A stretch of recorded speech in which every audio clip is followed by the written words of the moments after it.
विक्री प्रकरणातून आंतरराज्य आणि आंतरराष्ट्रीय पातळीवरील अवयव तस्करीचे मोठे जाळे उघडकीस आले आहे। या प्रकरणात मुख्य आरोपी म्हणून रामकृष्ण मल्लेश मसुंचू, रा प्रियदर्शनी नगर, सोलापूर याचे नाव समोर आले आहे। पोलीस तपासानुसार रामकृष्णकडे बंगळुरूमध्ये कोट्यवधी रुपयांची मालमत्ता, सोलापूरमध्ये मोठी जमीन, हैदराबादमध्ये हॉटेल आणि सोलापूरमधील अशोक चौक भागात पतसंस्था असल्याचे समोर आले आहे। धार्मिक आणि सामाजिक कार्यातही सक्रिय असलेला रामकृष्ण अनेक कार्यक्रमांमध्ये पुढाकार घेत असल्याचेही उघड झाले आहे। शेतकरी रोशन कुडे किडनी विक्री प्रकरणातील मुख्य सूत्रधार असल्याचे पोलीस तपासात समोर आले आहे। तपासात रामकृष्णने आतापर्यंत कुडेस 16 जणांच्या किडन्या कंबोडियात विकल्याची कबुली दिली आहे।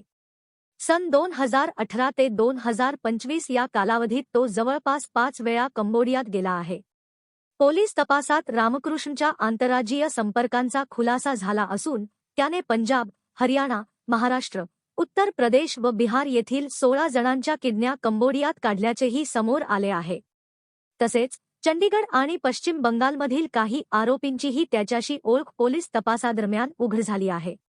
या प्रकरणामुळे अवयव तस्करीचे गंभीर वास्तव पुन्हा एकदा समोर आले असून पोलीस तपासातून आणखी धक्कादायक माहिती बाहेर येण्याची शक्यता वर्तवली जात आहे।